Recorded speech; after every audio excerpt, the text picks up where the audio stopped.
موضوع الدرس في احوال المحشر سورۃ الرحمن تفسیر ابن کثیر. الحمد للہ رب العالمین والصلاة والسلام علی اشرف الانبیاء وسید المرسلین سیدنا محمد وعلی آلہ واصحابہ اجمعین. اللہم صل علی سیدنا محمد وعلی آل سیدنا محمد كما صليت على إبراهيم وعلى آل إبراهيم في العالمين إنك حميد مجيد. أعوذ بالله من الشيطان الرجيم. بسم الله الرحمن الرحيم. فإذا انشقت السماء فكانت وردة كالدهان فبأي آلاء ربكما تكذبان فيومئذ لا يسأل عن ذنبه إنس ولا جان فبأي آلاء ربكما تكذبان يعرف المجرمون بسيماهم فيؤخذ بالنواصي والأقدام فبأي آلاء ربكما تكذبان هذه جهنم التي يكذب بها المجرمون يطوفون بينها وبين حميم آن فبأي آلاء ربكما تكذبان. قال المؤلف المفسر رحمه الله تعالى أدام النفع بعلومه وعلومكم في الدارين آمين إلى أن قال يقول تعالى فإذا انشقت السماء يوم القيامة كما دلت عليه هذه الآيات مع ما شاكلها من الآيات الواردة في معناها كقوله تبارك وتعالى. اب مفسر رحمۃ اللہ علیہ ان آیات کی تفسیر بیان فرماتے ہیں. فإذا انشقت السماء یعنی قیامت کے دن. کما دلت علیہ هذه الآیات جیسے یہ آیات دلالت کر رہی ہیں اور اس جیسی اور بھی آیات مبارک ہیں جو دلالت فرما رہی ہیں. وانشقت السماء فهي يومئذ واهية آسمان پھٹ جائے گا اور اس دن وہ کمزور ہوگا. ويوم تشقق السماء بالغمام جب آسمان پھٹ جائے گا بادلوں کے ساتھ. ونزل الملائکۃ تنزیلا اور اتریں گے فرشتے اترنا.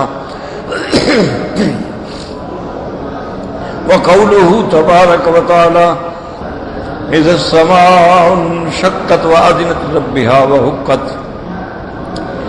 وقوله تبارک وتعالی فكانت وردة كالدهان أي تذوب كما يذوب الدردي والفضة في السبق. یعنی اللہ نے فرمایا کہ اس کا رنگ سرخ ہوگا جیسے تیل کی تلچھٹ. تو اب مفسر فرماتے ہیں تذوب وہ پگھلے گا جیسے پگھالا جاتا ہے چاندی یا کوئی اور چیز اپنی کٹھالیوں میں. سبق کہتے ہیں کٹھالی. وتتلون كما تتلون الأصباغ التي يدهن بها اور پھر اس کے رنگ بدلتے ہیں. فتارة حمراء وصفراء وزرقاء وخضراء کبھی وہ سرخ ہوتا ہے کبھی پیلا ہوتا ہے کبھی نیلا ہوتا ہے کبھی سبز ہوتا ہے.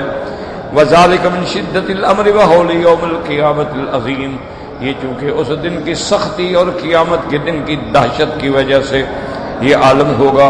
وقد قال الامام احمد حدثنا احمد بن عبد الملك قال حدثنا عبد الرحمن بن ابي الصهباء حدثنا نافع ابو غالب الباهلي حدثنا انس بن مالك رضي الله تعالى عنه قال قال رسول الله صلى الله عليه وسلم يبعث الناس يوم القيامة والسماء تهتش عليهم.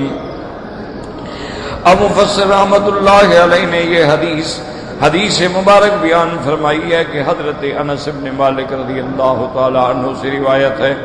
فرماتے ہیں قال قال رسول اللہ صلی اللہ علیہ وسلم حضور پاک صلی اللہ علیہ وسلم نے فرمایا یبعث الناس یوم القیامہ قیامت کے دن جب لوگوں کو قبروں سے کھڑا کیا جائے گا.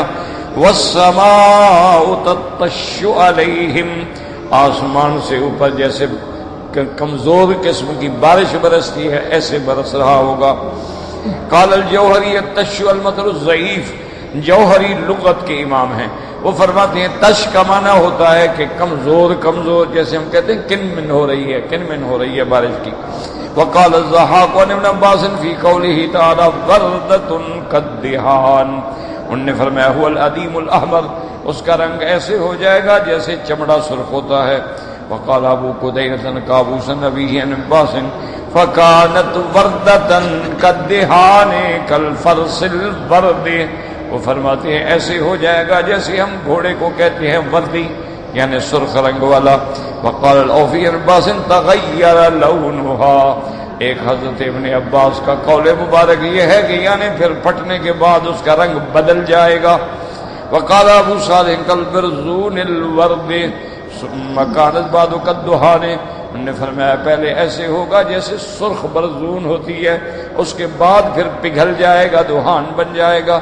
وقال البغوی وغیرہ ان الفرس الورد تكون في الربيع صفراء وفي الشتاء حمراء، وہ کہتے ہیں کہ گھوڑا جو ہے جس کو الفرس الوردی کہتے ہیں تو وہ ربیع کے اندر جو ہے پیلے رنگ کا نظر آتا ہے، اور جب سردی ہو تو سرخ رنگ نظر آتا ہے. فإذا اشتد البرد تغیر لونها، اور جب زیادہ شدید سردی پڑتی ہے تو اس کا رنگ بدل جاتا ہے. وقال الحسن البصری رحمۃ اللہ علیہ تکون الوانا، یعنی آسمان پھٹ جائے گا اور کئی رنگ ہو جائے گا. وقال سدی تکون کلون البغلۃ الوردۃ، وہ فرماتے ہیں جیسے خچر وردہ کہتے ہیں. وتکون کالمہل کدردی الزیت، اور ایسے ہو جائے گا کالمہل، مہل کہتے ہیں جو تیل کی تلچھٹ بچتی ہے آخر میں. وقال مجاہد کالدہان ای کالوان الدہان، وہ فرماتے ہیں دہان کا معنی ہوتا ہے رنگ، یعنی آسمان جو ہے پھٹنے کے بعد کئی رنگ بدلے گا. وقال عطاء الخراسانی کلون دہن الورد فی الصفرۃ. وقال قتادہ ہی اليوم خضراء ويومئذ لونها عید الحمرۃ یوم ذی الوان، یعنی آج ہمیں یہ سبز نظر آتا ہے لیکن اصل اس کا رنگ جو ہے وہ سرخ ہے. وقال ابو الجوزاء فی صفاء الدہن، یعنی ایسے صاف نظر آئے گا جیسے تیل صاف ہوتا ہے. وقال ابن جریر تسیر السماء کالدہان الذائب وذلک حین یصیبها حر جہنم، اور یہ آسمان کیوں پگھلیں گے جب اس کو جہنم کی آگ پہنچے گی. تو اصل معنی یہ سمجھیں کہ یہ بہت اقوال ہیں نا، کسی نے کہا کہ کئی رنگ بدلے گا، کسی نے کہا سرخ ہے، کسی نے کہا سبز ہے، کسی نے کہا نیلا ہے. اصل وجہ یہ ہے مفسرین کرام نے جو تحقیق فرمائی ہے، وہ کہتے ہیں کہ کوئی ایک آسمان تو نہیں پھٹے گا، سما سے مراد جن سے آسمان، 7 آسمان ہیں جو اللہ نے پیدا فرمائے، اللہ تبارک و تعالی نے. اور آسمانوں کو قرآن کے الفاظ میں آتا ہے کہ جب اللہ نے زمین بچھائی ہے نا، سمجھیں نیچے پانی تھا، اور اللہ کا عرش کما یلیق بشانہ اس پانی پہ تھا. وکان عرشہ الماء. پھر جب اللہ پاک نے اپنا ارادہ فرمایا اس کو زمین بنانے کا، تو وہ پانی جو ہے وہ اس کو حکم دیا، وہ گرم ہوتا گیا، گاڑھا ہوتا گیا، گاڑھا ہوتا گیا، گاڑھا ہوتا گیا. آپ دیکھیں نا کہ آپ اگر 2 کلو پانی آگ پہ رکھ دیں تو 1 گھنٹے کے بعد 1 کلو رہ جائے گا، 2 گھنٹے کے بعد آدھا رہ جائے گا، اس کے بعد اڑ جائے گا. تو اس طرح وہ پانی جو تھا نا، وہ پانی اور مٹی اور ملتے ملتے وہ ایک قسم کی کیچڑ بن گئی، دلدل بن گئی. اور اس آگ سے، جس آگ سے پانی کو گرم کیا گیا تھا، اس آگ سے جو دھواں اٹھتا رہا وہ اوپر جا کے دھواں بن گیا، دھوئیں کے بادل بن گیا. اس لیے اللہ نے قرآن میں فرمایا ثم استوى الى السماء، جب اللہ نے زمین کے مادے کو پیدا کر دیا، بچھایا نہیں، مادہ بنا دیا، پھر اللہ نے آسمانوں کی طرف توجہ کی. وہی دخان، اس کی کیفیت ایسی تھی جیسے دھواں. فقال لها وللارض ائتيا طوعا او كرها قالتا اتينا طائعين. اللہ نے حکم دیا ہے زمین و آسمان میرے حکم کی تعمیل کرو، تو آسمانوں اور زمین نے کہا ہم آپ کے حکم کے تابع ہیں۔ اور اس پر بھی مفسرین نے لکھا ہے کہ جب اللہ یہ حکم دیں گے آسمانوں اور زمینوں کو کہ بھئی تم چاہو یا نہ چاہو میرے حکم کی تعمیل کرو، تو سب سے پہلے جواب جو زمین کا ٹکڑا دے گا وہ یہی ہے جہاں کعبہ ہے،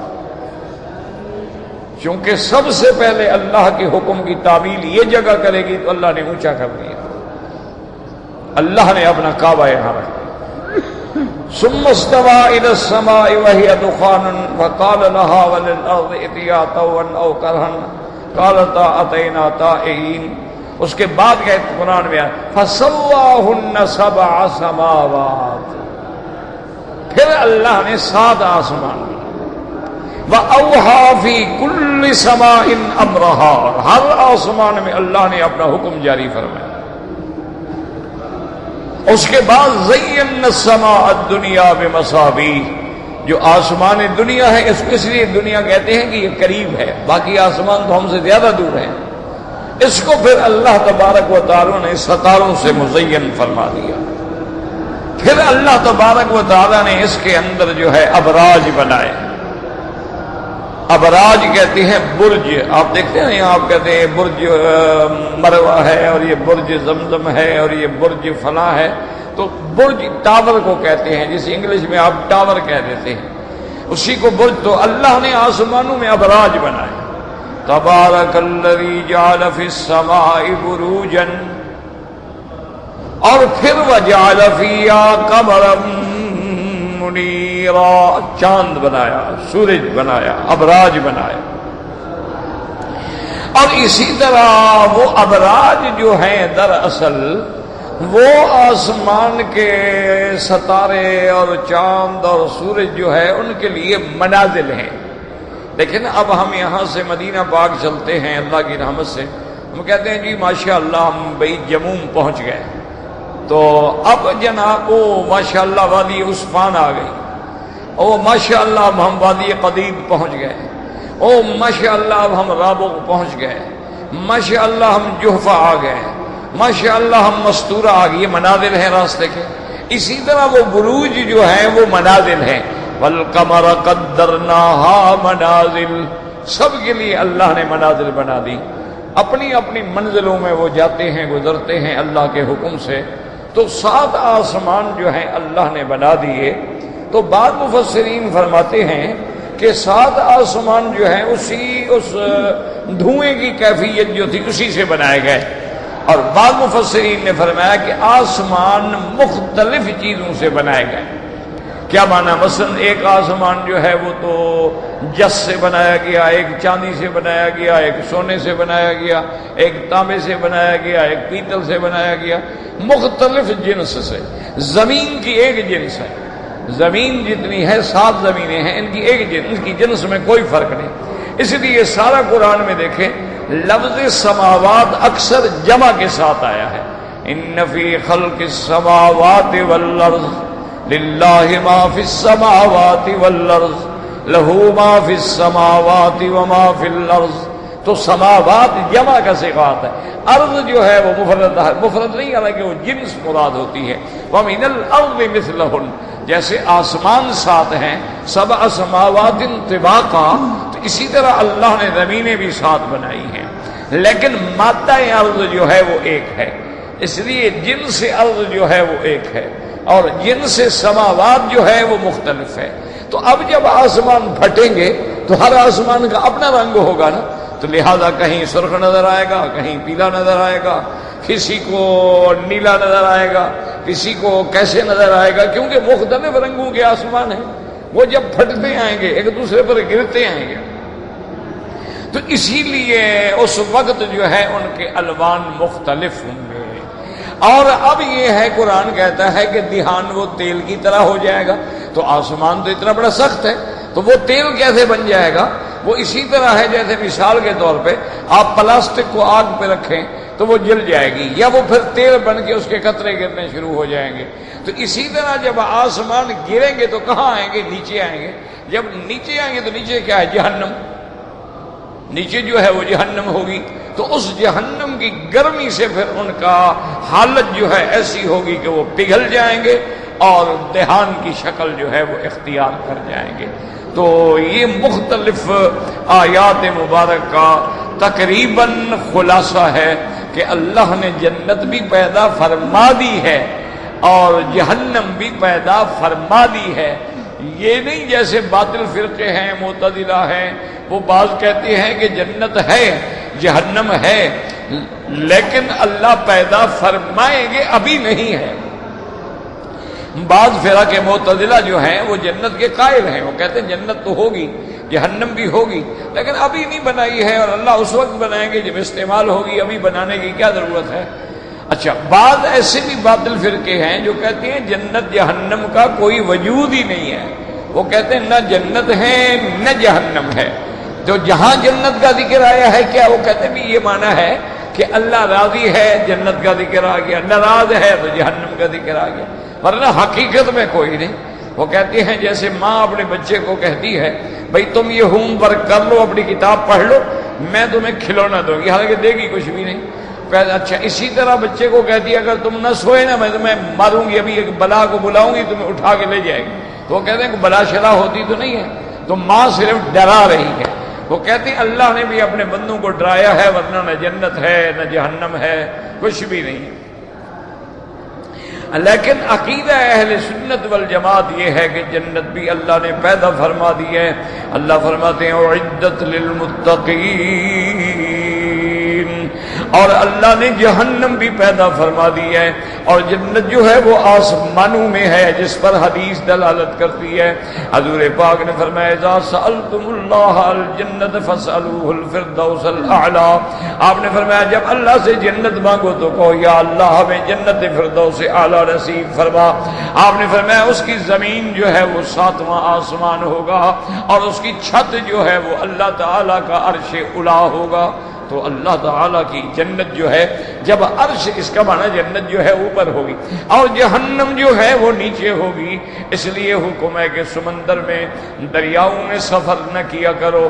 مجبوری ہو الگ بات ہے، یعنی حاجی ہے، غازی ہے، مجاہد ہے، طالب ہے، تاجر ہے، مجبور ہے، اپنی خوشی سے سفر نہ کیا کرو.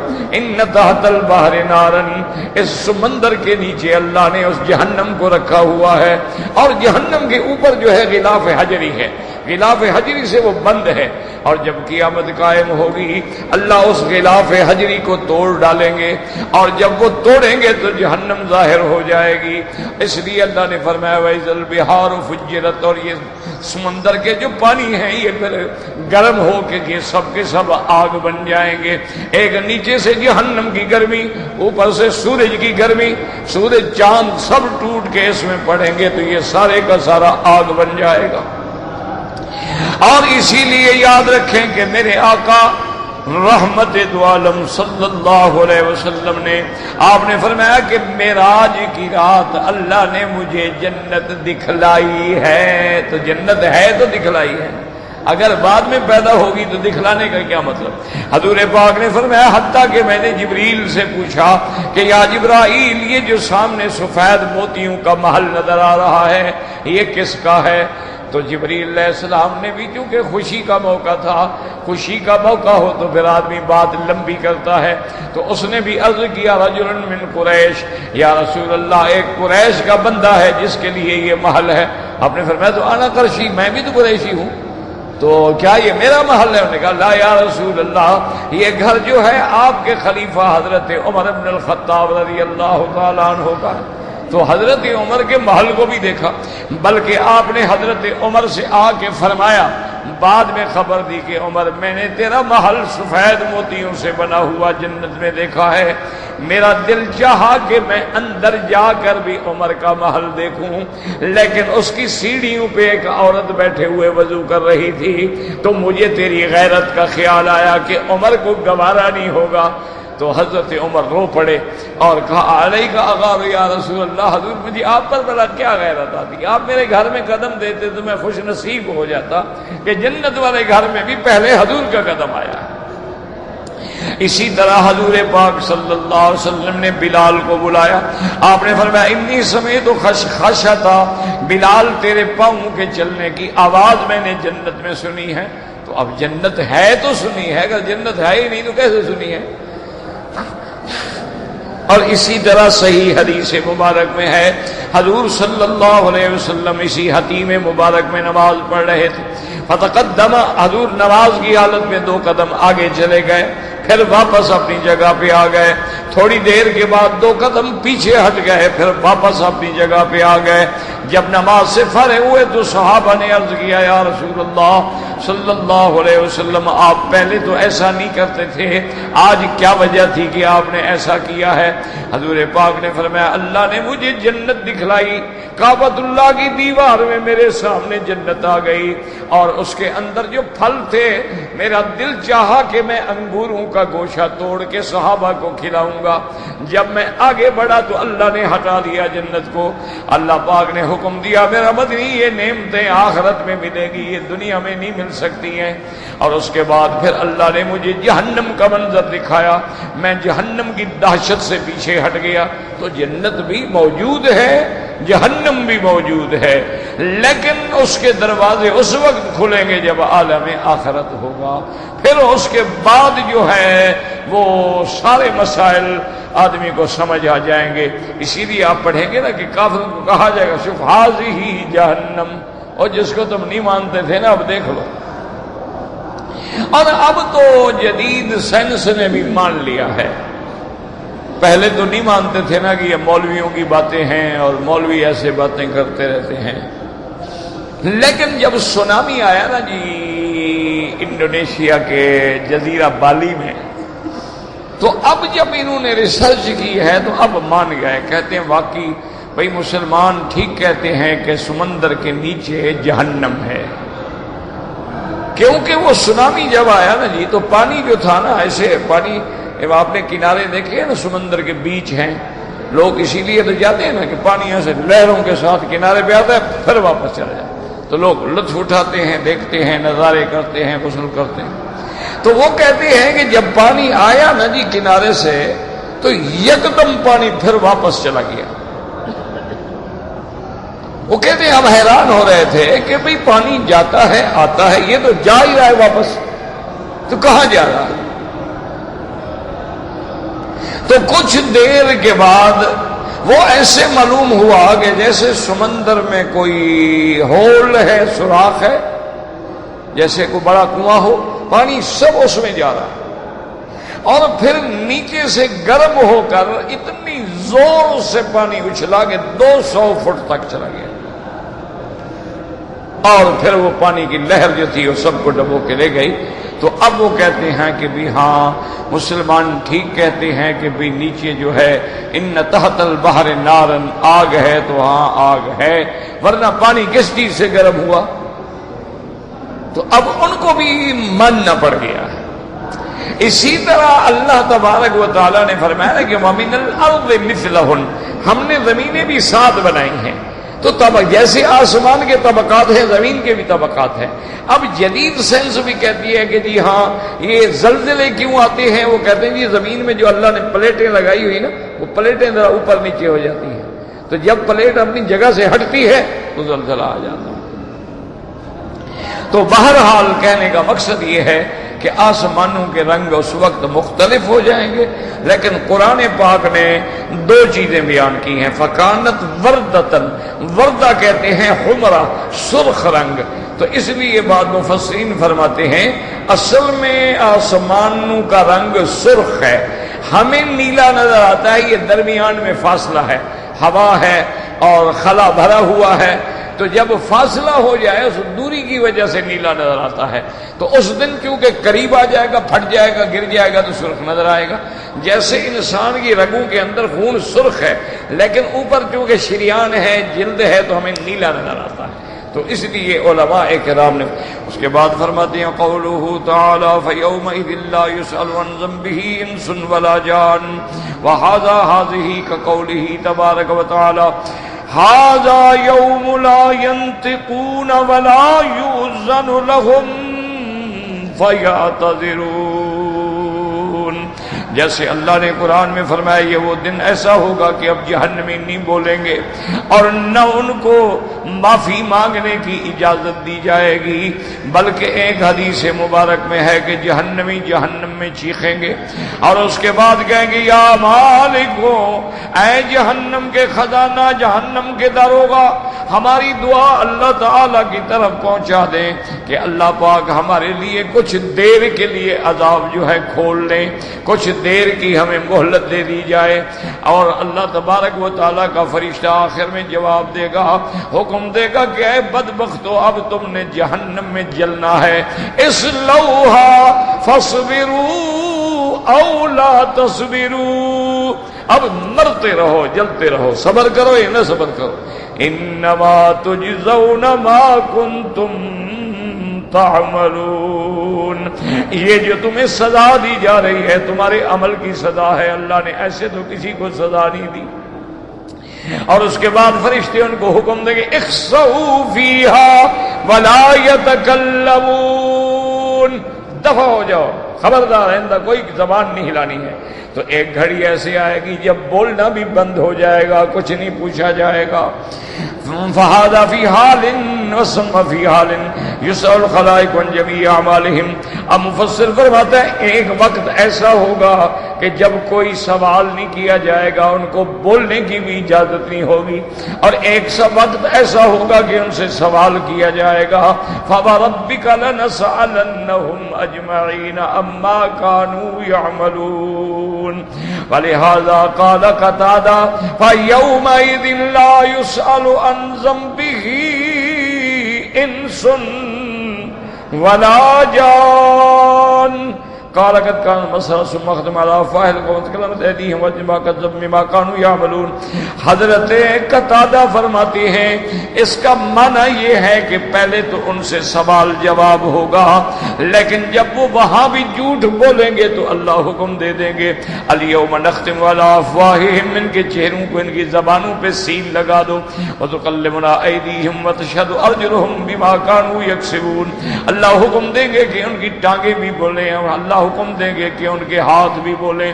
اس لیے ایک حدیث میں آتا ہے کہ قیامت والے دن سب سے پہلے جو اعضائے انسانی میں بولیں گے وہ انسان کی فخذ ہوگی، یہ ران جو ہے سب سے پہلے یہ بولے گی کہ میں نے کیا کیا گناہ کیے ہیں۔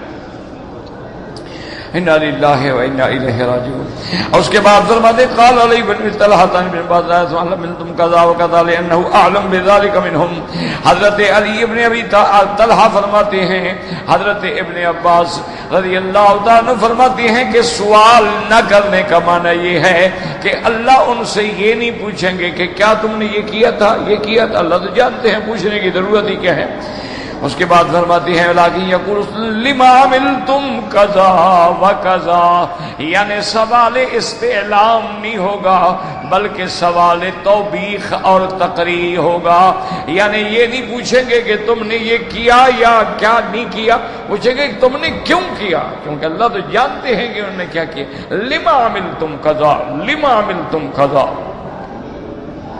وهذا قول مسلم وقال مجاہد فی اللہ صلی اللہ علیہ المجرمین بل یعرفون بسیماہم، حضرت مجاہد فرماتی ہیں کہ جب اللہ حکم دیں گے کہ مجرموں کو جہنم میں ڈالا جائے، اب فرشتوں کو ضرورت نہیں ہوگی کہ فرشتے جا کے ان سے بات پوچھتے رہیں، فرشتوں کو پوچھنے کی ضرورت ہی نہیں ہوگی، اس لیے کہ وہ اپنی نشانیوں سے پہچانے جائیں گے، اپنی علامات سے پہچانے جائیں گے، یعنی ملائکہ کو نہیں پوچھنا پڑے گا۔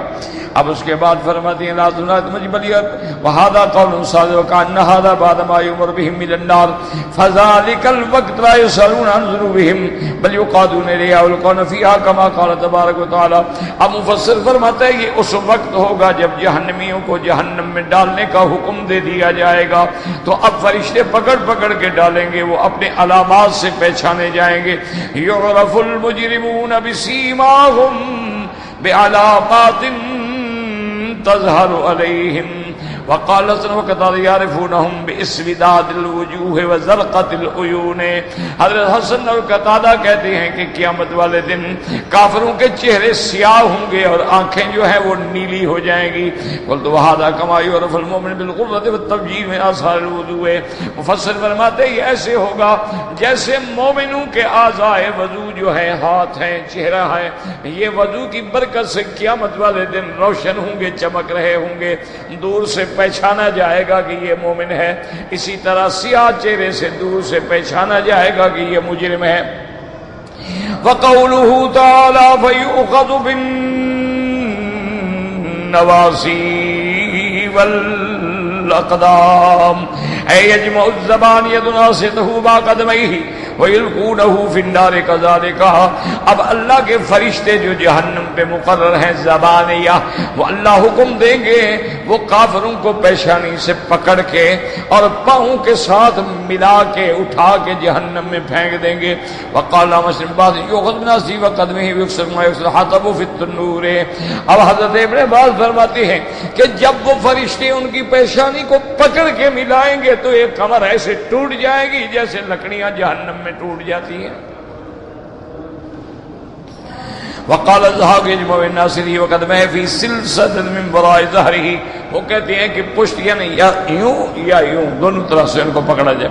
یجمع الناصري وقدمه وتربط ناصيته بقدمه ويفتل ظهره. اس کی کمر جو ہے وہ ٹوٹ جائے گی. وقال ابن حاتم حدثنا ابي قال حدثنا ابو توبة الربيع بن نافع حدثنا معاذ بن سلام بن اخي زيد بن سلام انه سمع ابا سلام بن جده اخبرني عبد الرحمن قال حدثني رجل من كندة قال اتيت عائشة رضي الله تعالى عنها فدخلت عليها وبيني وبينها حجاب. میں بی عائشہ کی خدمت میں گیا لیکن ان کے اور میرے درمیان میں پردہ حائل تھا. فقلت حدثك رسول اللہ صلی اللہ علیہ وسلم فی آل احد شفاعہ.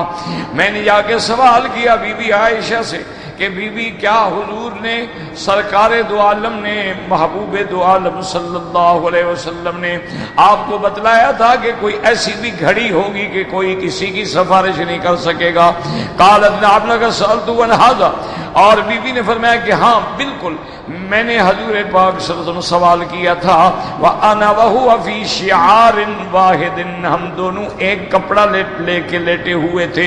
قال نعم حين يوضع الصراط لا أملك لأحد فيها شفاعة حتى أعلم أين يسلك بي. آپ نے فرمایا کہ بی بی عائشہ جب پل صراط پہ گزارا جائے گا تو کوئی کسی کے کام نہیں آئے گا. اور فرمایا یوم تبیض وجوہ وتسود وجوہ حتی انظر ماذا يفعل بی. اور جب مومنوں کے چہرے روشن کر دیے جائیں گے اور کافروں کے چہرے سیاہ کر دیے جائیں گے اس وقت بھی کوئی کچھ نہیں کہہ سکتا. او قال یو عند الجسر حين يستحد ويستحر. اور جب ہم پل پر گزریں گے تو اس وقت بھی. فقال وما يستحد وما يستحر. تو اب بی بی نے پوچھا کہ یستحد یستحر کا معنی کیا ہے؟ قال یستحد ہوتا ہے کون مثل شفرت الضیف، یعنی ایسے تیز کیا جائے گا ایسی ہو جائے گی جیسے تلوار کی دھار ہوتی ہے. ویستحر ہوتا ہے کون مثل جبرا، اور اتنی گرم ہوگی جیسے انگارہ ہوتا ہے.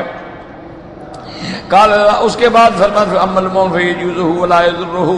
ایمان والے اسی پل صراط پہ گزرتے جائیں گے، ان کو کوئی تکلیف نہیں ہوگی، ان کو کسی قسم کی پریشانی نہیں ہوگی. واما المنافق فیتعلق حتی اذا بلغ وسطه خر من قدمیہ ویہوی بیدیہ الی قدمیہ. منافق جو ہیں وہ لٹکے ہوں گے، گریں گے. اس کے قال بہر رأیت من یسعى حافیا فتأخذ شوکۃ حتی تقاض تنفذ قدميه فإنه كذلك يهوي بيده وراسه إلى قدميه فتضربه الزبانية بخطاف في ناصيته وقدمه فتقذفه في جهنم فيهوي فيها مقدار 50 عاما. اس کے بعد حضور نے فرمایا کہ جب وہ منافق لٹکیں گے تو جیسے آدمی پاؤں سے کانٹا نکالتا ہے ایسے جھکیں گے تو مریں گے فرشتے کو، ان کو توڑ دیں گے اور جہنم میں ڈال دیں گے. 50 سال تک اسی میں رہے. قلت ما سقل الرجل وقال السکر اشر خلقات سمان فی عمد یعرف المجرمون بسیماہم، یعنی ایک آدمی کا بوجھ جو ہے ایسے ہو جائے گا جیسے 10 بندوں کا بوجھ ہوتا ہے، اور اس کے بعد وہ اپنی نشانیوں سے پہچانے جائیں گے۔ ھذا حدیث غریب جدا، اب مفسر فرماتا ہے اس حدیث میں غرابت ہے، قابل اعتبار ہی نہیں ہے۔ وفی الفاظ منکر رفع، اور اس میں بعض الفاظ ایسے ہیں جو منکر ہیں۔ وفی الاسناد من لم يسمع لا يحتج به، اور اس کی سند کے اندر مجہول راوی ہیں جن کا پتہ ہی نہیں کہ کون ہیں، تو ایسی سند والی حدیث سے کبھی حجت نہیں پکڑی جاتی۔ وقوله تبارک وتعالی هذه جہنم التي يكذب بها المجرمون، اے هذه النار التي كنتم تكذبون بوجودها، اللہ پاک کے حکم سے فرشتے کہیں گے دیکھو یہ وہ جہنم ہے جس کا تم انکار کرتے تھے۔ ہا ہی حاضرۃ تشاہدونها عیانا، اپنی آنکھوں سے دیکھ لو۔ یقال لهم ذلك تکریما وتوبیخا وتصغیرا وتحقیرا، ان کو ذلیل کرنے کے لیے یہ کہا جائے گا۔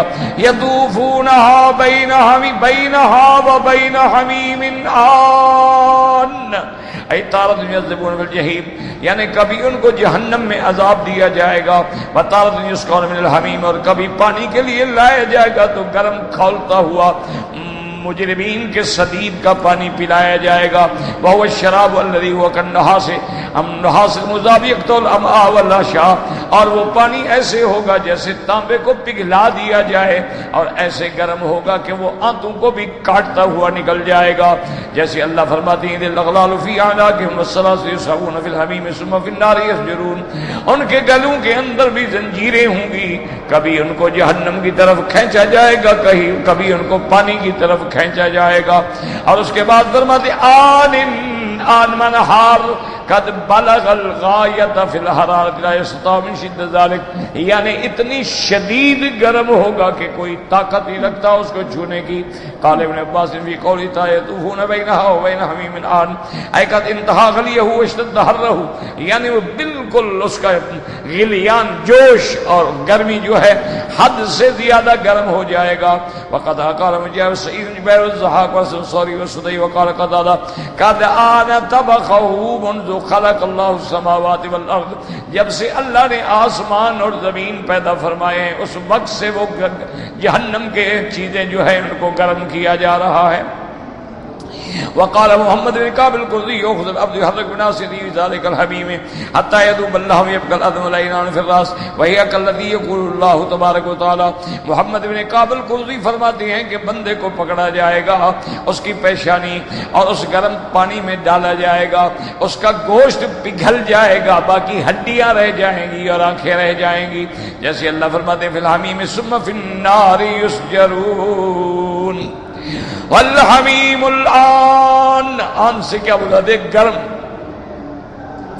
وان القرظی روایت اخرى حمیم آن حاضر، وہ کہتے ہیں آن مانا حاضر، بل حاضر لا ينافی مروان القرظی اولا والحال كقوله تبارک تسقى من عین آنیۃ، آنیۃ مانا حاضرۃ شدیدۃ الحر، موجود ہوگی اور سخت گرم جس کو کوئی برداشت نہ کر سکے۔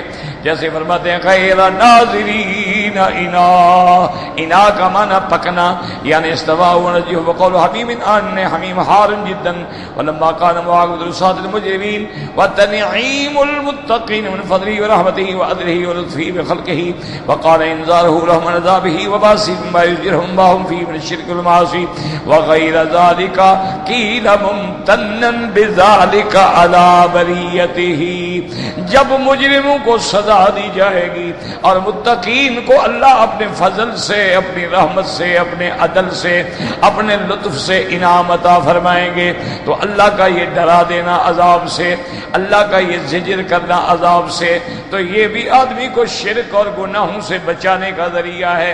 جب یہ بچانے کا ذریعہ ہے تو پھر یہ نعمت ہے، اس لیے فرمایا بعد میں فَبِأَيِّ آلَاءِ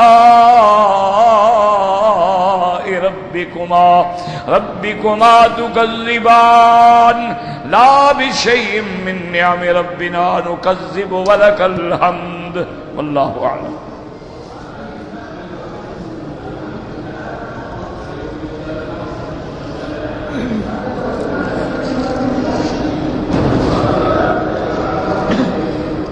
کہتے جی کہ اگر کسی مسجد میں ایک جماعت ہو گئی، آدمی کو پتہ نہیں تھا، وہ بعد میں آیا ہے، تو کیا وہ دوسری جماعت کر سکتا ہے؟ اس جگہ نہ کریں، ہٹ کے کریں۔ کیوں؟ اس کی وجہ پھر لوگوں کی عادت ہو جائے گی نا کہ جب آتے رہو جماعتیں کرتے رہو، لہذا کوئی آئے گا ہی نہیں۔ تو جس مسجد میں اذان ہے، مؤذن ہے، امام ہے، تو آدمی کو اول جماعت میں حاضر ہونا چاہیے۔ حتیٰ کہ بعض علماء تو جماعت ثانی کی اجازت ہی نہیں دیتے، وہ کہتے ہیں اب اکیلے پڑھو، اس جماعت سے محروم ہو گئے۔ ہاں اگر اڈے کی مسجدیں ہیں جیسے مکہ مدینہ پاک کے رستے میں ہیں، وہ وہاں تو لوگ آتے رہیں گے، جماعتیں کرتے رہیں گے، وہ سفر ہے۔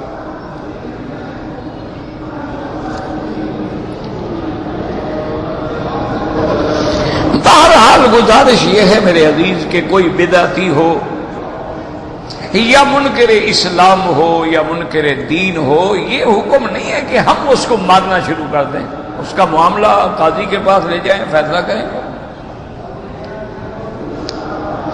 نابینا صحابی نے، ہاں بالکل، ایک نابینا صحابی نے اپنی بیوی کو قتل کیا تھا، وہ گستاخ رسول تھی۔ تو بہرحال اگر اس میں آپ نے پڑھنا ہے نا، تو سب سے اچھی کتاب جو ہے وہ شیخ الاسلام ابن تیمیہ رحمۃ اللہ علیہ نے لکھی ہے، الصارم المسلول فی شاتم الرسول، اور سنا ہے میں نے کہ اس کا اردو ترجمہ بھی ہو گیا ہے، اللہ اعلم۔ تو بہرحال یہ تو ایک متفق علیہ بات ہے کہ حضور کا گستاخ جو ہے اس کی سزا موت ہے، اور اس کا دم جو ہے حدر ہے، یعنی اس کی کوئی دیت بھی نہیں ہے۔ لیکن یہ معنی نہیں ہے کہ ہر آدمی قانون ہاتھ میں لے لے، حتیٰ کہ بعض علماء تو کہتے ہیں وہ زندیق ہے، اس کی توبہ بھی قبول نہیں ہوگی، لیکن بعض علماء فرماتے ہیں کہ توبہ کرے تو قبول ہو جائے گی، توبہ تو کافر کی بھی قبول ہو جاتی ہے۔ تو اس لیے یہ معنی نہیں ہوتا کہ ہر بندہ جا کے قانون کو ہاتھ میں لے لے، قانون سے کھیلے۔ اگر ایسا ہو تو پوری دنیا میں فساد ہو جائے گا۔ لا تفسدوا فی الارض بعد اصلاحها، صرف ایک طرف کو تو نہ دیکھیں۔ اب دیکھیں نا، زانی ہے، دونوں شادی شدہ ہیں، اس کی سزا جو ہے رجم ہے قرآن میں، جس کا کوئی انکار نہیں کر سکتا۔ لیکن یہ منع تھوڑا ہے کہ اگر کسی کی بیوی زنا کرتے ہوئے پکڑی جائے تو خود پتھر مار مار کے مار دے اس کو۔ اسی لیے ایک صحابی نے حضور صلی اللہ علیہ وسلم سے سوال کیا کہ یا رسول اللہ، اسلام کا مسئلہ بڑا سخت ہے اور مجھے سمجھ نہیں آتا۔ اب میں کیا بات ہے کہ اسلام یہ کہتا ہے کہ اگر کوئی بندہ اپنے گھر میں داخل ہوا، بیوی کے ساتھ کسی کو زنا کرتے ہوئے دیکھ لیا، تو وہ جا کے گواہ لے آئے، تاکہ جب تک 4 گواہ نہیں ہوں گے سزا نہیں ملے گی۔ اس نے کہا یا رسول اللہ، وہ گواہ بلانے جائے گا تو زانی بیٹھے رہے گا، وہ تو اپنا کام کر کے نکل جائے گا، میں تو اس کو یہ مہلت نہیں دوں گا، میں تو اس کو فوراً مار دوں گا۔ حضور نے فرمایا سعد انا اغیر منک، میں تم سے زیادہ بغیرت ہوں، واللہ اغیر منی، اللہ ہم سب سے زیادہ بغیرت ہے۔ لیکن جو حکم ہے اس حکم پہ چلنا، یہ نہیں ہے کہ ہر آدمی اپنے فیصلے خود کرنے شروع کر دے، یہ بات تو نہیں۔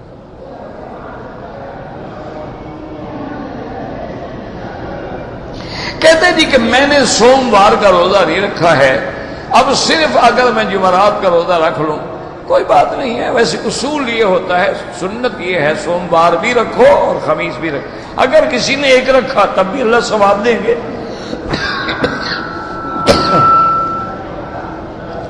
لا حول ولا قوت الا باللہ۔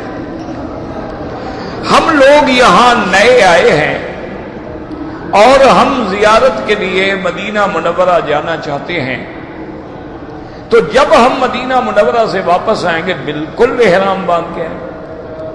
دیکھو نا، وہ تو اختلاف اس میں ہے کہ بعض ائمہ کرام جیسے امام احمد بن حنبل رحمۃ اللہ علیہ، امام شافعی رحمۃ اللہ علیہ فرماتے ہیں کہ اگر کوئی بندہ مدینہ منورہ سے آ رہا ہے لیکن اس کی نیت عمرہ زیارت نہیں ہے، اس کی نیت تجارت ہے، اس کی نیت یہ ہے وہ گاڑی کا ڈرائیور ہے، اس کی نیت یہ ہے اس کا کوئی رشتہ دار آ رہا تھا اس کو ملنے کے لیے آیا ہے، اگر احرام نہ باندھے تو وہ کہتے ہیں دم نہیں پڑے گی۔ وہ یہ نہیں کہتے کہ نہ باندھو، باندھنا تو سب کے نزدیک افضل ہے نا۔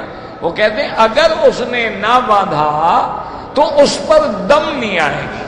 لیکن امام ابو حنیفہ رحمۃ اللہ علیہ فرماتے ہیں کہ جو آدمی روزانہ آتا جاتا ہے اس کے لیے تو اجازت ہے. ایک ٹیکسی ڈرائیور ہے، وہ روز جاتا ہے مدینہ شریف، روز جاتا ہے طائف. اب روز تو عمرہ نہیں کر سکتا، وہ دن میں 2 دفعہ بھی طائف چلا جاتا ہے. اب 2 عمرے روز کے تو نہیں کر سکتے. لیکن وہ فرماتے ہیں جو آدمی کبھی کبھی آ رہا ہو، چاہے اس کی نیت تجارت ہے، کاروبار ہے، ملاقات ہے، ہر حال میں احرام باندھے. اگر بغیر احرام کے آئے گا تو اس کو دم بھی دینی پڑے گی اور عمرہ بھی قضا کرنا پڑے گا. اور امام صاحب کی سب سے بڑی قوی دلیل یہ ہے، وہ فرماتے ہیں کہ حضور پاک کبھی زندگی میں بغیر احرام کے تشریف نہیں لے آئے. صرف فتح مکہ کے موقع پہ تشریف لائے جب احرام نہیں باندھا تھا تو آپ نے بتلا دیا کہ اللہ نے مجھے رخصت دی ہے، اللہ نے مجھے اجازت دی ہے، اس لیے میں احرام باندھے کے بغیر آیا ہوں. تو وہ فرماتے ہیں بغیر احرام. اور آپ تو جا ہی زیارت کے لیے رہے، آپ کا تو کوئی کاروبار ہے ہی نہیں، آپ کو تو ہر حال میں عمرہ کرنا ہے. ویسے مجھے بڑا عجیب حقیقت بات یہ ہے، تعجب ہوتا ہے، بھئی لوگ بیچارے ہمارے پاکستان سے، ہندوستان سے، بنگلہ دیش سے، یورپ سے بیچارے یعنی 50,000 ہزار لاکھ روپے خرچ کر کے عمرے کے لیے آتے ہیں. تمہیں خدا مفت عمرہ دے رہا ہے اور وہ بھی مدینہ منورہ کا، اور تم مسئلے پوچھتے ہو. اتنا تمہیں دین سے لا تعلقی ہے، اتنا بے حس ہو چکے ہو. نہ جاؤ زیارت کے لیے، مدینہ اداس ہے تمہارے لیے. یعنی کوئی عقل کی بات کرو کہ تم جا ویسے رہے ہو، آنا بھی ہے تم نے، تکلیف کیا ہے احرام باندھنے میں؟ حرم خالی ہے، 1 گھنٹہ بھی نہیں لگتا، آدمی عمرے سے فارغ ہو جاتا ہے. تو تم تو خدا کا شکر کرو کہ اللہ مجھے موقع دے رہا ہے. مسئلے پوچھتے ہیں. کہتے ہیں جی کہ جنازہ کھڑا ہو گیا، ایک آدمی بعد میں آ کے جنازے میں شامل ہوا، اس کو تو پتہ ہی نہیں کہ کتنی تکبیریں ہو چکی ہیں. یہ بڑا مشکل مسئلہ ہے جی. اور بے وقوف آدمی جب داخل ہوا، اب امام تکبیریں کہے گا کہ نہیں؟